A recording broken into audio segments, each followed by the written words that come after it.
Greetings, everyone. Happy Wednesday. Coming up on the end of March. We made it through the first quarter. Hope everyone is having a lovely week and allergies aren't killing you too much, depending on where you are. And we are just really excited to have some time to be with you all today. My name is Suzanne Burns, and I have the pleasure of serving as the director of the Just Growth portfolio of the Partnership for Southern Equity. And we are the home of Just Communities, which, as many of you are aware, if you're coming to us from your involvement in the past with eco districts, we are now the place where the evolved eco districts, now known as Just Communities, lives. And we're just excited to have an opportunity to bring to you a really exciting speaker today. So before I dive in and introduce Kofi, why don't I give you just a real quick snapshot about who we are for those of you who may be new to the organization. If we could go to the next slide, please.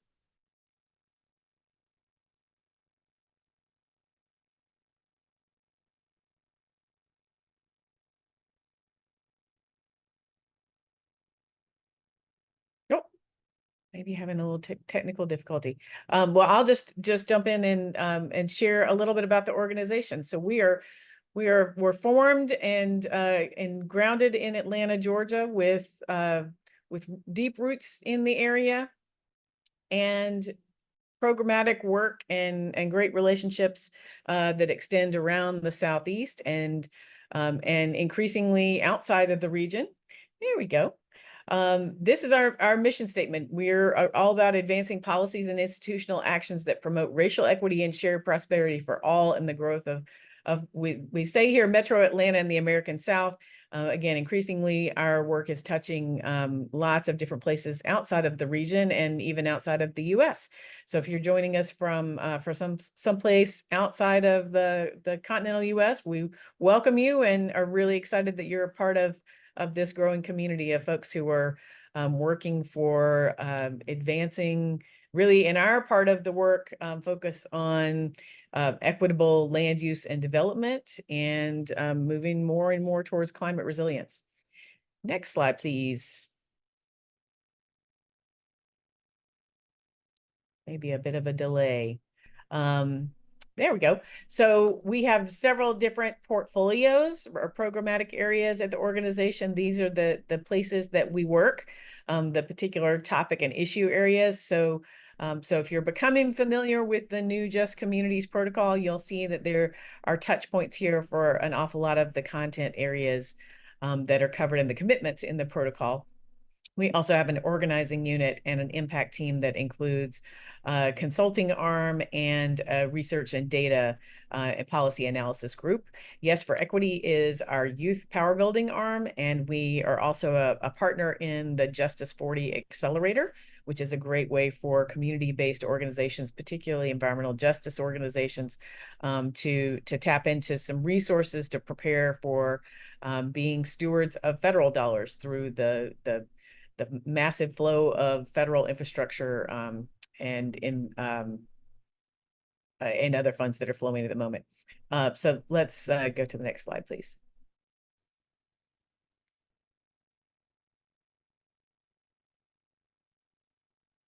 Hopefully all of you on the call. Oh, there we go. We'll stop at this one. This is something that if you are new to Just Communities today, if you were maybe on eco district calls in the past, but haven't had a chance to join us, you'll see that this is really front and center in the evolution of the protocol, which is now the Just Communities protocol, these principles. And this really grounds us in the values that PSC brings to the work and that we know many active participants in the eco districts community are very supportive of as well. We had a lot of great feedback and input into developing these principles. And I won't read them to you, but just know that this is very much baked into the new protocol. And we hope that this provides you with some grounding in your work and knowing that you're part of a bigger group of folks who share values around moving us towards restorative and regenerative community development. Next slide, please.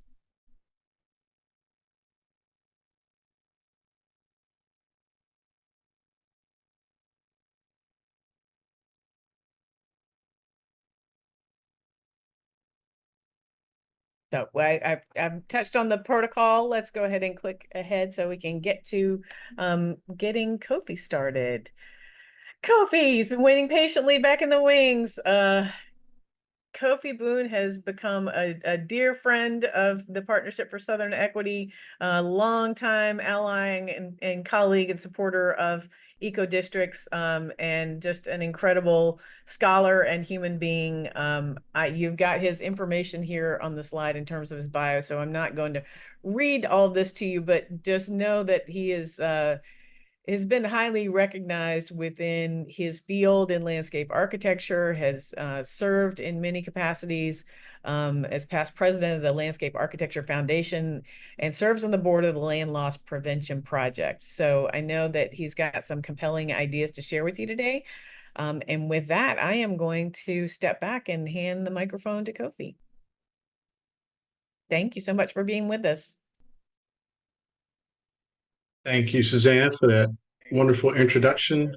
I'm going to ask for permission to share my screen if I can. Wonderful, wonderful. Thank you.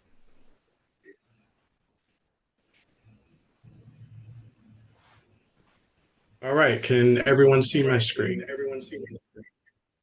We can see it. I'm going to move my floating controls to open it up. So thank you again to everyone for being with us today. I know how it works with webinars. Most people sign up so they can get the recording. So it's always good that there are people here in person. So thankful that you're here.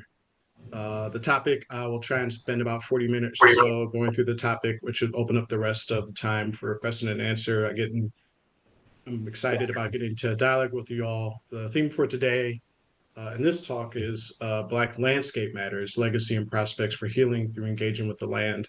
The image that you see is from work that we did in Princeville, North Carolina years ago, working with one of the oldest, if not the first, Black community established by free African Americans in our state and in our region. With land acknowledgements, like to give thanks to Mother Earth and give thanks to everybody on Turtle Island. And we will recognize where we are, the land of the Eno and the Saponi, the Catawba, and the many others.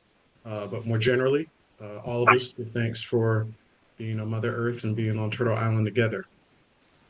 I have a colleague who teaches at UNC Chapel Hill and sort of crystallized this topic regarding Black communities in a very succinct statement. Danielle said, "We want freedom to be a place." And I think that's been the pursuit. So we don't have the perfect model yet. We don't have the perfect place to show you, but we do have a legacy of resilience and resistance and moving forward with tools like what we've been exposed to through the Just Communities Protocol, hopefully more tools to help us get to this idea. There were priorities associated with that. And if you've looked at the protocol, you can see them for yourself. But what is exciting to me as someone who's in the academic realm and who does research in this particular area is it's one of the first tools that really talks about the value of belonging as something that we need to note and we need to pursue as a part of our work.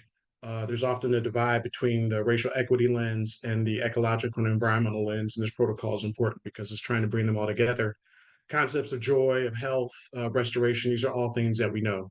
But I think that beginning with belonging and making these processes inclusive as possible distinguishes this group.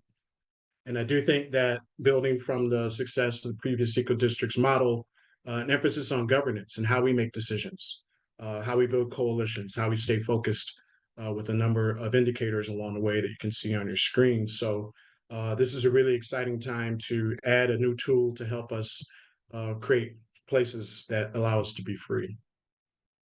One of the places I experienced firsthand recently was a recent trip to Seattle and spending time in the Africatown district, in the Central District.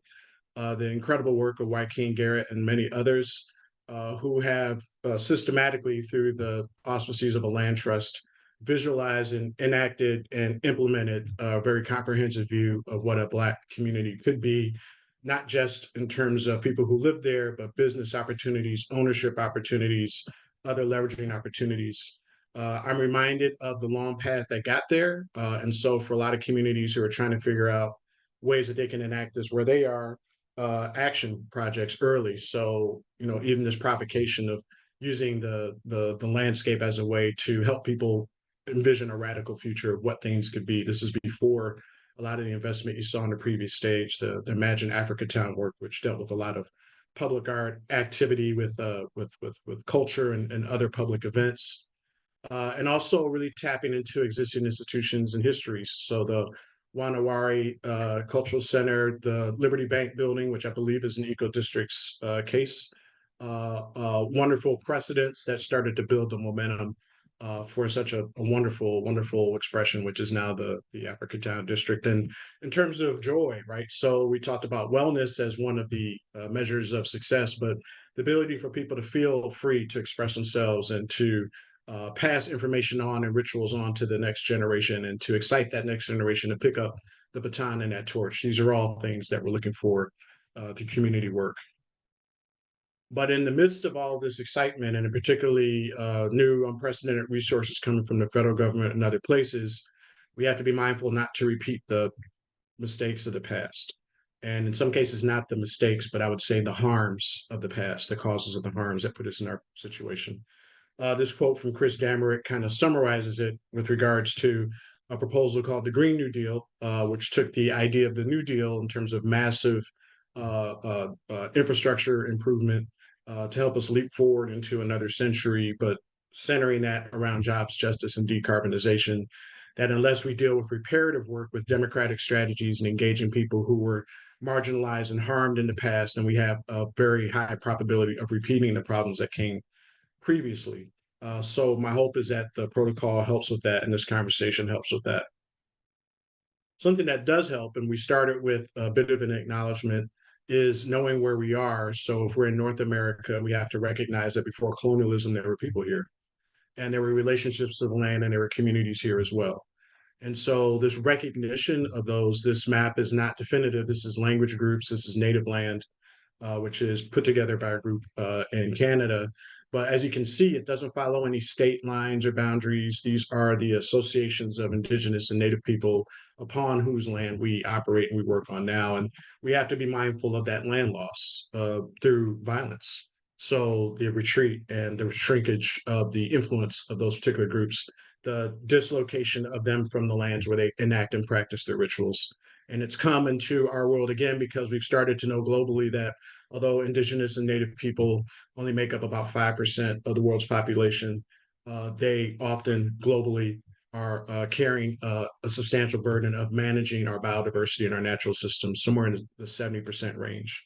So if we are serious about democracy, equity, ecology, and racial justice, we do have to acknowledge the harm that was done to our native and indigenous folks.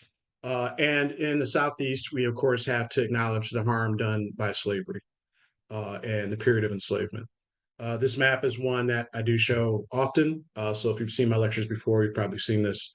This is an early census map that shows by a county in the Southern Confederate States the percent population of enslaved African American people, which is to say the darker colors indicate higher concentrations. And this is from 1860. So you can see clusters along the Mississippi River Delta across what is now known as the Black Belt, moving to the East Coast, and then a concentration in Virginia. This also doubles as a geology map because the reasons why we have these intense populations for economic reasons, because of the productivity of the land. And this is a major signifier even today of not just demographics, but some of the ecological and community challenges that we're facing.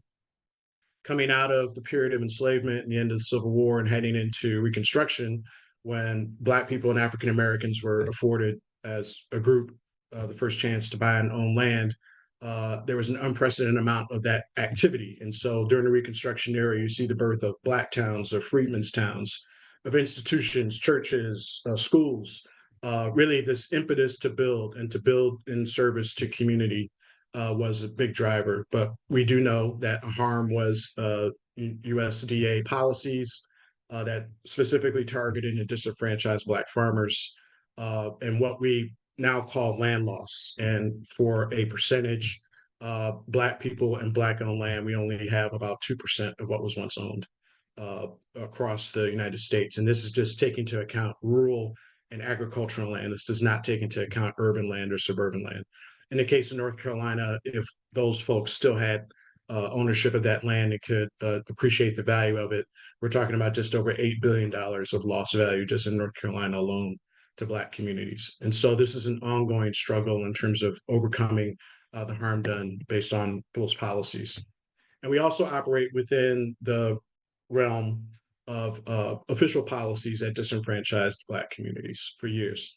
Zoning policies, redlining, which was the topic of a previous webinar for people who were interested in that, but the Homeowners Loan Corporation, which identified across communities across the country areas that could receive federal funding for home and business loans in the 1930s. Uh, uh, Zones that were given a D grade or listed as hazardous or dangerous investments were determined based on the percent Black population. And so entire Black communities, over 160 communities across the country, missed a step in terms of building the generational wealth through reinvestment in housing and employment opportunities. And when we look at the United States, it's from 2010, but the numbers aren't that different. You can still see in green that Black belt that was referenced before, and the map that talked about enslaved African Americans. Although there are some parts of the country that are more integrated than they were, most of the country, in particular the Southeast, is more segregated racially than it was in 1950. So we still have, in Robert Bullard's vernacular, a U.S. version of American apartheid, two places that have been reinforced through generations of policy to reinforce places that were underserved, underinvested, under supported, were vulnerable to changes. And so, as a landscape architect, it is a point of reflection to understand that one of our great works of landscape architecture, which really made our profession known to the rest of the country and the world, Central Park in New York City, was built on top of a free Black community. The destruction of Seneca Village was required in order to build Central Park. And so our legacies as built environmental professionals are not neutral and are not always positive. We, in a way, professionally also have to acknowledge the harm that we've caused. I'm a native of Detroit, Michigan. This is before my time in Detroit, but this was the Black Bottom community in the east side of Detroit along Hastings Street, very busy business street, intact, but dealt with that redlining issue in the 1930s, was designated a slum in the 1950s, was targeted for redevelopment through the urban renewal program. And that's the same view today, the alignment of I-75 freeway. Where I live now in Durham is the same situation with the Hayti community, some 4,000 residents permanently displaced by freeway construction, some 900 local businesses permanently lost. And so these are things that we have to atone for and repair. There is harm that was done. We're not in a neutral situation. From Mindy Fulalove Thompson, the brilliant psychiatrist who wrote two great books. One is called Root Shock. It talks about the mental and physical health impacts of losing one's home place, with a focus on the Hill District in Pittsburgh, which of course was the site of one of the last Eco Districts conferences in Pittsburgh, Pennsylvania, as well as the South Bronx in New York, and the work of Robert Moses to destroy that part of the city through urban renewal. She talks about this serial displacement that occurs and our timeline as Black and African American communities, that almost every generation we are confronted with not informal policies, but real formal policies that did us harm. And so our ability to be resilient, to rebuild, is important. Lastly, before we move on to another part of this talk, is the work of Raj Chetty, the great economist from Harvard, who studies upward mobility and the chance for people with the lowest income and the lowest wealth to rise out of that lower rung, and the irony of that in areas that we identify as the fastest growing, most economically prosperous parts of our country. Cities like Atlanta and Charlotte actually have the lowest chances. If you are in the lowest run of poverty in those particular communities, you have the lowest possibility of coming out of that. So this coexistence of great growth and development and underdevelopment and underinvestment in all of us is something that really is a contemporary and a lasting challenge, which has real material impacts. So the wealth gap being one of them, a lot of it dealing with the artificial depression of household wealth associated with the real estate market. All of this is background to why this one article was written. It started as a call. The great landscape architect and educator Walter Hood had a conference really that was about the anniversary of the Rodney King verdict and what has happened since then. So this predates the whole Black Lives Matter movement and a few other things. But it was really my ability to start to talk about and reflect on my experience in the South, where before moving to the South from the Midwest, I had a different perception of the South. And the longer I was here, I started to understand what it really took for people to hold themselves in high regard, to protect themselves, to hold on to their dignity and their grace, to hold on to vision and aspiration in the midst of so much open resistance and racial violence. We were really lucky to get permission from the Gordon Parks Foundation to use that iconic picture of Mobile, Alabama, the lady and her daughter in front of the color entrance of a restaurant, and that really visualizes for a lot of us the challenges that are embedded in the built environment that sends signals of whether or not we belong or not. But after that, with the rise of the Black Lives Matter movement, one of its founders, Alicia Garza, was asked what were the goals of that movement. And although it's in a different place now, we have different perceptions in real time. She just gave these three simple statements: to be seen, to live with dignity, and to be connected. And those broad things really informed the way that I thought about, things now in terms of where our place is with regards to Black communities and our broader history. It revealed to me that we have some very complex and interlocked legacies.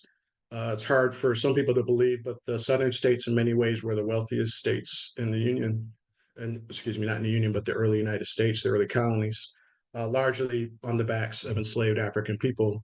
But that, in fact, even the sources of wealth came from enslaved African people. And so this is one of these places that talks about these cultural collisions. This is Middleton Place, just outside of Charleston, South Carolina. It is a place in landscape architecture that we revere because of its high design. The butterfly lakes, the graceful terraces. It's the first place in the colonies, the European colonies, where they planted a camellia. So if you like camellias, this is the oldest one, was planted here. But of course, at the time that they built this, South Carolina did not have a cash crop. They weren't able to sustain different crops. They wanted to grow rice, didn't know how. So there were some plantation and slave owners associated with Trinidad and Barbados who said, well, those people in Senegal, the Wolof people, have been building rice paddies and dealing with the engineering for growing rice for centuries. They just kind of know that stuff. And in South Carolina at this time, one of the leading killers, particularly of people of European descent, was malaria. And the added benefit was a lot of these people who were also working on rice had the sickle cell trait, which made them somewhat malaria resistant. So they intentionally went to West Africa and the Senegal and to the Wolof people, and in particular people with the sickle cell trait, and stole them to bring them back to Charleston. They brought this variety of rice with them, Carolina gold rice. They brought their technology with them and their lifestyles with them. And so for extended periods, there are records of no Europeans around, no white folks around, because of a fear of malaria and sickness. So there were extended periods when African people were working these places and essentially translating their technology to the New World. This is not in any way to soften any of the blows of slavery and diminish the harm that was done, but it is to say that this whole stereotype of a dumb, ignorant laborer is false for African people.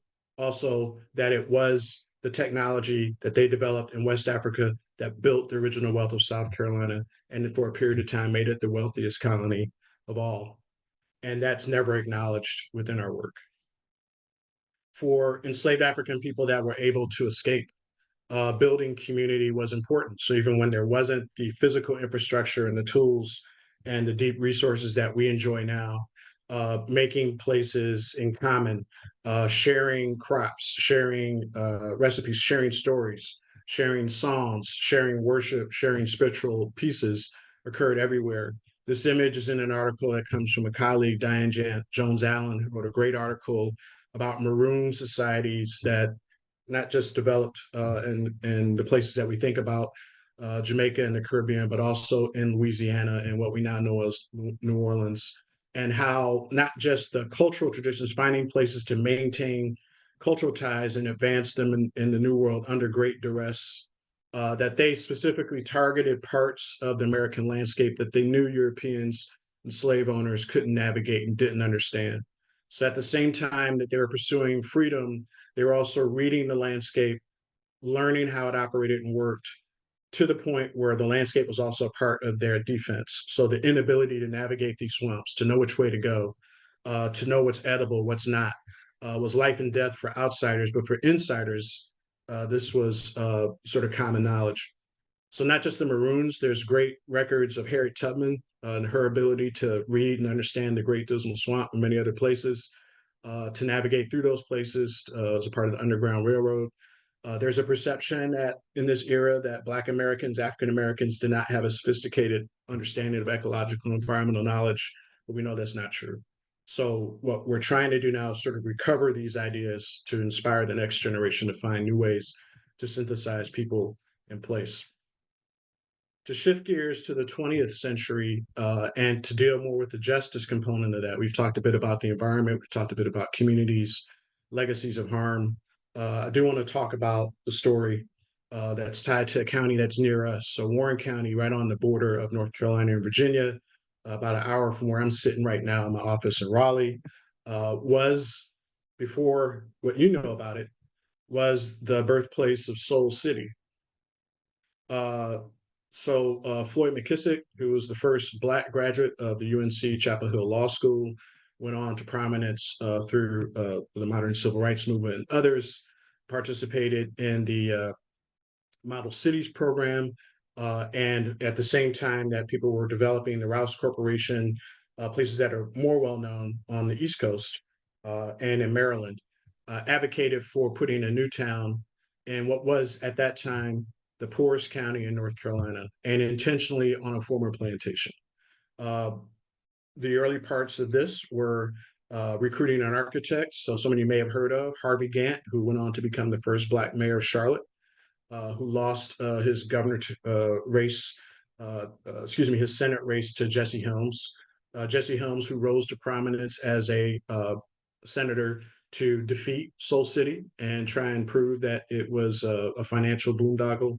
But the legacy of Soul City is very important in that it was, at least in this state, one of the largest direct approaches to build an integrated community that was Black owned and Black led.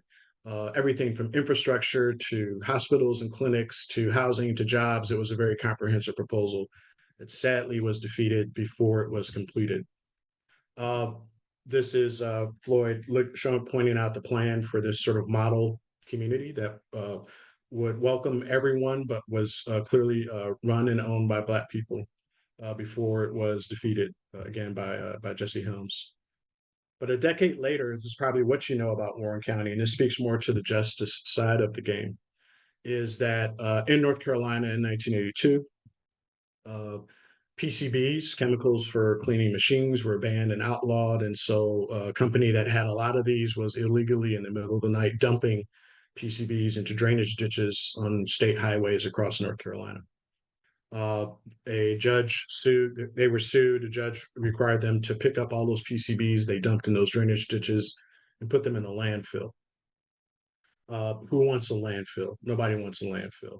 There was a very sophisticated system by these companies to identify communities that had the least amount of political organization, highest amount of poverty, that they could persuade to accept a landfill, even though it was toxic. They decided that Afton was that community, predominantly Black community, not the county seat of Warren, mere miles and a few minutes away from where Soul City was proposed previously. All of those people that had participated in Soul City, as well as others that had been inactive during the modern civil rights movement, reactivated and started to use nonviolent direct action techniques, political organizing techniques, coalition building techniques, in the interest of an environmental injustice. So out of this comes the vocabulary that we know very well from environmental justice movement locally on one of land uses, the phenomenon of NIMBYism. A lot of these were popularized around the same period of time. The gentleman in the middle of the screen is Reverend Ben Chavis, who at that time was the head of the United Church of Christ. So you can see him in the midst of this sort of multiracial coalition protesting the PCB landfill that was planned. There were many other folks, including academics and observers, that participated in this. They lost. The PCB landfill was built, but what came out later, 5 years later, commissioned by Dr. Chavis, was Toxic Waste and Race. It was the first national report that not environmental justice, but talked about environmental racism, that above any other indicator, economics, education level, anything else, the biggest predictor of one's proximity to toxic waste was one's race, and Black and brown people were always number one. So this is early geospatial analysis, GIS analysis. It took what was a local issue in Warren County, a similar issue in Texas, that's where Robert Bullard rose to fame, and nationalized it, and led to the development of the 17 Principles of Environmental Justice, and led to the Executive Order 12898, which was the first presidential executive order mandating environmental justice analysis, and also led to the Office of Environmental Justice and the Justice 40 Initiative. So out of that defeat of a utopian version of how communities can work came the policy tools and drivers that we associate with our work now in the exact same place. If you are working on issues of environmental justice in communities, you may be directed to this example of Spartanburg, South Carolina, Regenesis project led by then Congressman Harold Mitchell, working in the Arkwright factory abandoned area. Out of that process came the collaborative problem-solving model, which a lot of us use and emulate to make sure that community voices are centered, particularly the most harmed, through every phase in a redevelopment project. Those are policy things, and those are land use things. I'd like to talk a little bit more about how the land itself plays a role in Black communities, their empowerment, and their issues moving forward. This is a diagram from where I am now. This is Raleigh, North Carolina. The state capitol was placed intentionally on a ridge between Crabtree Creek to the north, which is on the right of the screen, and Walnut Creek to the south, which is to the left of the screen. And so at the time of Raleigh's founding, this is during slavery. And so within the official town boundaries, Black people were not allowed to own property. But as you might imagine, Black people, free Black people, which did exist at the time, as well as enslaved Black people, had to self-build communities on the fringes. And a lot of them built in the low-lying areas around the high point. And in particular, what's highlighted is Rochester Heights, which was the first post-war subdivision built on Black-owned land, freedmen's land in Raleigh. And because of these low-lying areas, it places communities at a higher risk of climate change, particularly issues of flooding. So this phenomenon is not just specific to Raleigh, it's across the Southeast. It's known as racialized topography, the association of altitude and demography. And in most southern cities, with a few exceptions, Black and brown people find themselves in low-lying areas and face, just because of where they are, a higher risk due to climate change.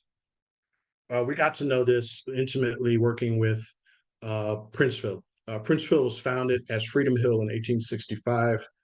It wasn't officially a contraband camp, which is to say, when the Union Army came through the South and destroyed Confederate forces, African Americans and Black Americans that were in those areas often followed those forces and camped near those forces for protection, because even though the Confederate forces were defeated, they were still at risk from other white people and others.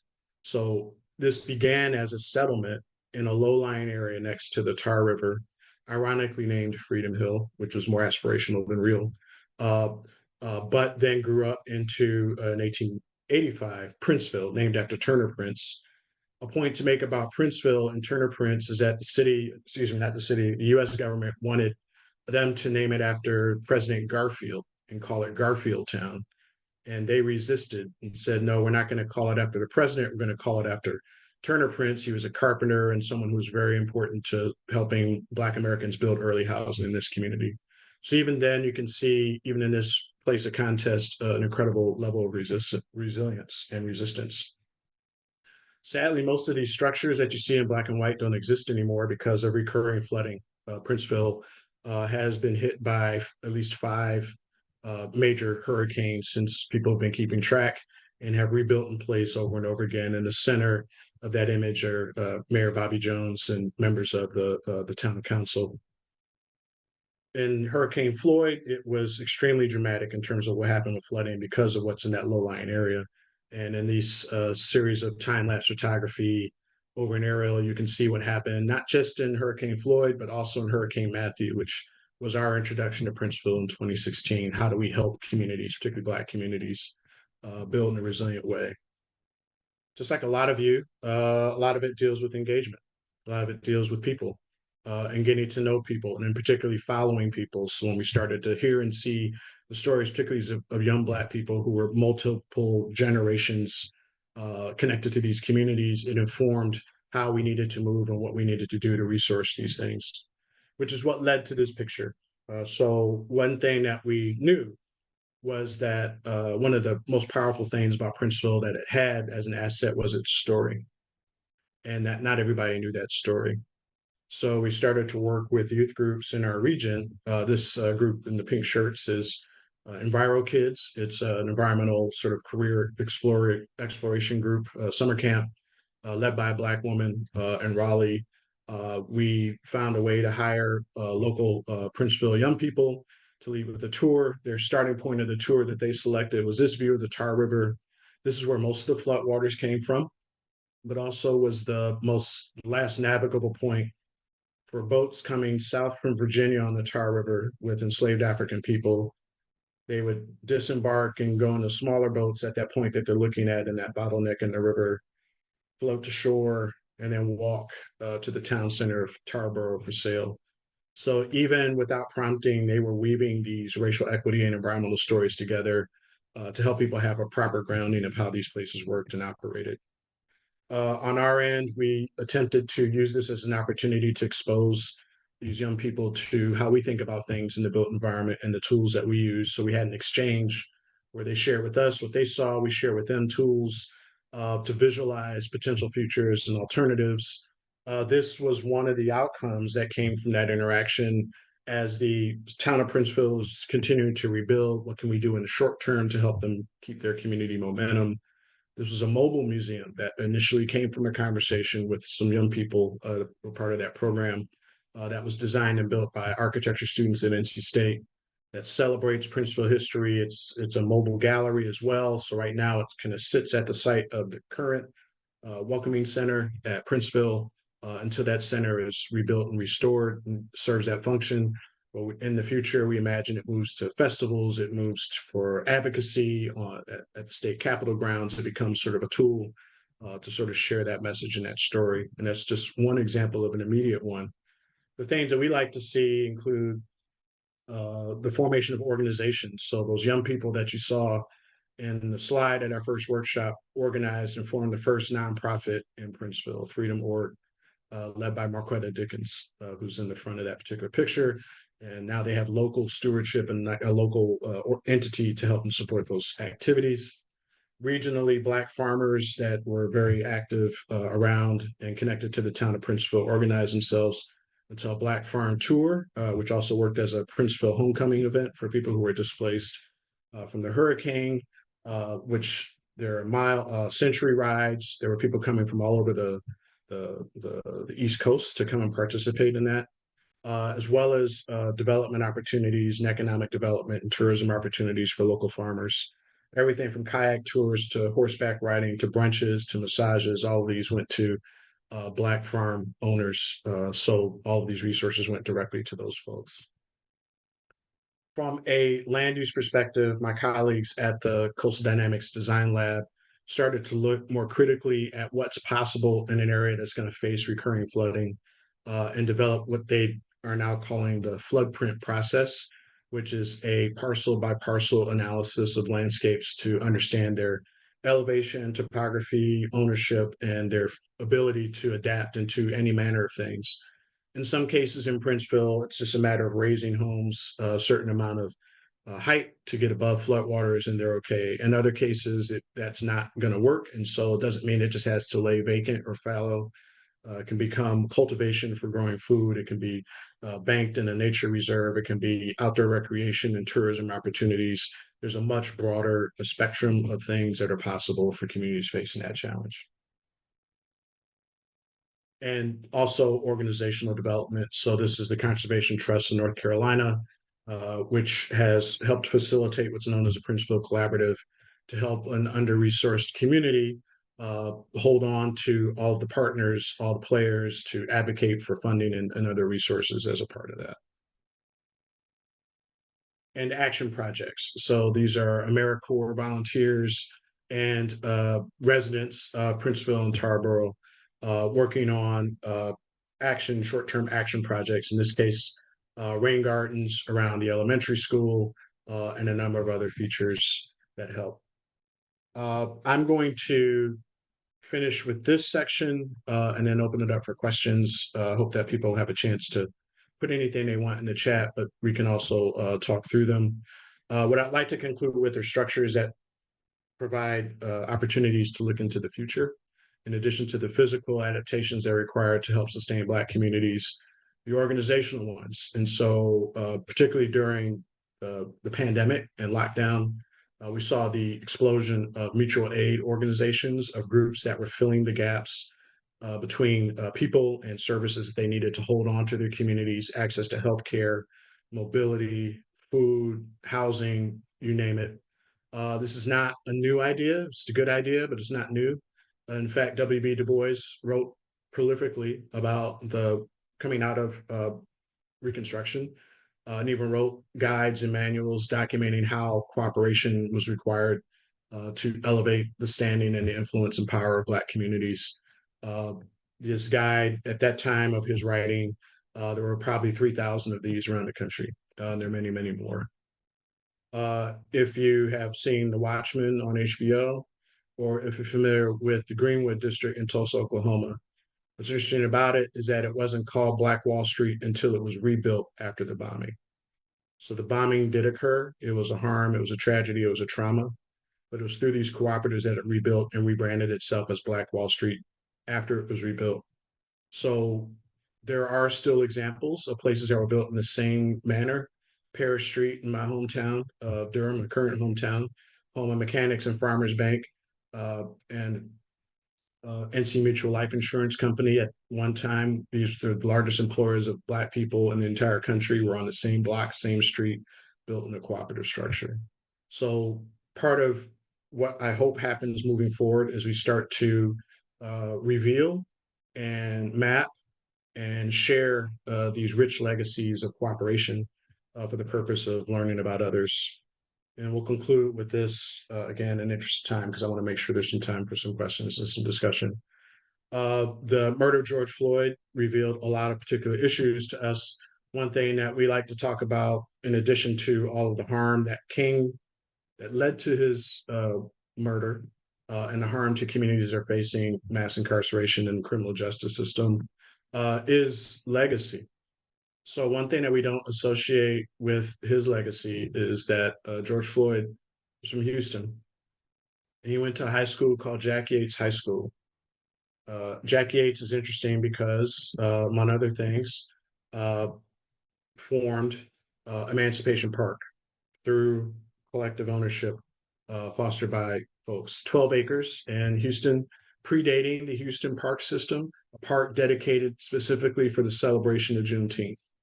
So again, this disconnect between our level of agency in terms of Black communities and our ability to affect the built environment, it's in the DNA of how we start to think about things when we align things towards this pursuit of freedom, in pursuit of our work.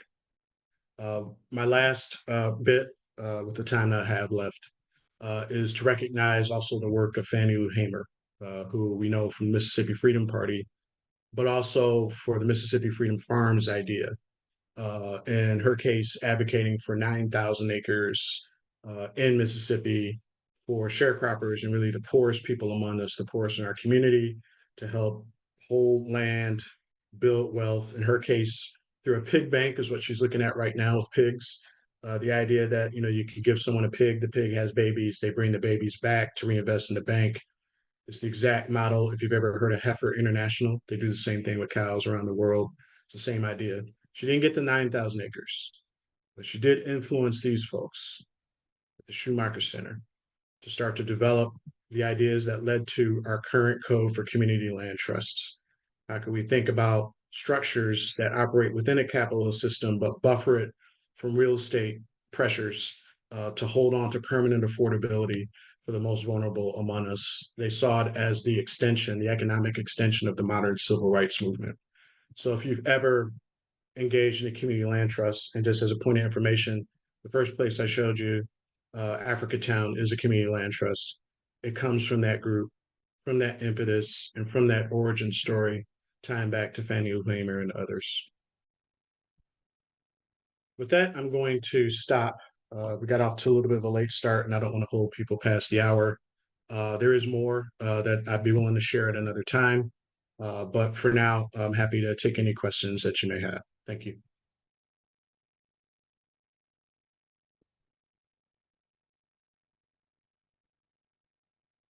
Kofi, thank you so much. I know folks are going to be contacting us immediately with when can we get him back, because there's just enough here to, I think, really pique people's interest. And you've just shown several dimensions of why this work moving forward is so incredibly important. And we're grateful to you for this great research and helping to synthesize and frame it in a way that really is just very compelling, and I think will make everyone on the line really think and hopefully go back to their own communities and the communities that they're working in, and start to ask some similar questions and do their own research. I'm looking at several great comments in the chat. Wanted to lift up one specific one just to see your thoughts on this. An anonymous attendee had elevated that they lead a group called Black Greeks in Public Health and would love to share this webinar. So wanted to see if you were comfortable with this recording being shared, so that other groups can get the benefit of this information. Happy to. And the Divine Nine is an important set of players. And just from my observation, have become much more active in this space of dealing with the challenges facing our communities in terms of physical built environment. They're always an important cultural community building resource, but now moving into the built environment, it's pretty encouraging seeing them stepping up. So for sure, absolutely. Excellent. Let's see, one other anonymous comment here. Given racialized topography and all the flooding, do communities consider flood buyouts? If not, how have you heard how they desire to navigate more frequent flooding in the future as climate change gets worse? I know this is something that you have worked on. Yeah, it's a complicated question. I think that for people who don't know, the flood buyout program through FEMA, Federal Emergency Management Agency, if they are able and they have the resources, if your property suffers from flooding, their preference is to purchase that property, demolish the structure, and turn it into permanent open space. So if it's acquired through this buyout program, you are only allowed to have it as perpetual open space. It's presented challenges in some communities. So, for example, if not everyone decides to take a FEMA buyout, so to speak, it leaves what's called a checkerboard pattern, where you have some buildings and some open space. And for the people that remain, it makes it more difficult for them to build wealth, to have the social life. And likewise, we've run into some issues in terms of, just say you do get bought out, can you find an equivalent place to live within your economic means? Because usually what the price that they give you for your property may not match what's required for you to get into a new property and hold on to your social ties and community ties. So really, I don't have like a blanket statement about it. It's a very contextual, case by case kind of thing, but there's some considerations to think about if that's something that's offered to you as a community. Thank you. A question here about how can one connect with landscape architects, especially those committed to freedom and equity, which I thought you might have some ideas on. Yeah, I think that just like every other profession, not everybody cares about freedom and equity directly. I think we've made amazing strides recently as a field because of changes in leadership. One thing I would direct people to is American Society of Landscape Architects, ASLA.org. That will give you a broad sense of our profession and our professional world. As Suzanne mentioned in the introduction, I'm a former president of the Landscape Architecture Foundation. So lafoundation.org provides a lot of information and cases there. But perhaps more directly, there's a Black Landscape Architects Network. This was an informal network that started in the early 2000s that we formalized during lockdown as a nonprofit and is actually a real organization that's led and managed by African American and Black landscape architects. And so that might be the group that I would recommend. So all of those, if you type those into Google, you'll find them on the web. Awesome. I wanted to note also there was a question here around people of color led land trust, and I would say that yes, there is a tremendous amount of information out there, lots of great leaders of color who are leading that movement, and I would recommend anyone who's particularly interested in learning more about land trust to get into the resources that you can find through Grounded Solutions Network, who has been a longtime partner of PSC and just doing some amazing work around the country on sort of helping to see the movement around land trust advance. And lots of other conversation we can dig into with more time another day. But thank you for your questions. Thank you so much, Kofi, for all of your generosity of heart and wisdom here with this group. And we will find a way to bring you back for another opportunity to continue the conversation. And I'm certain that folks can follow you on social media. We can share that information when we send out a follow-up note, if you're open to us sharing that, and probably have other speaking opportunities that folks can hear you.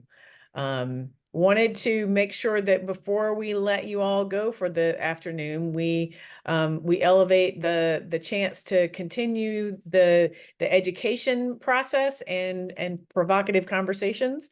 And a couple of offerings that are coming up in the next month. So in April, we will have our second round of the AP Foundations course, the Just Communities Accredited Practitioners course. If you were a former Eco Districts AP and maybe had let that credential lapse, this is a great opportunity to re-engage. It will be online on Zoom. We have a registration that is just now open. We'll make sure that the link gets dropped into the follow-up email blast to those who are participating. That date is April 18th and 19th. It's a 2-day Zoom session that's broken up over a couple of chunks.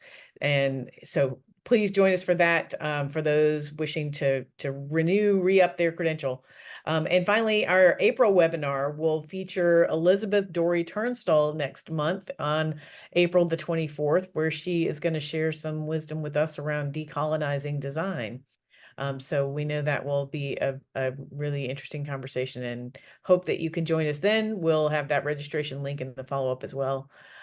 Thank you all so much for taking time out of your day to be with us. If you registered and get a recording, then we hope that you get something from watching the recording as well. Thank you again, Kofi, for being with us and sharing, and we wish you all a happy, safe rest of the week. Thanks, everyone.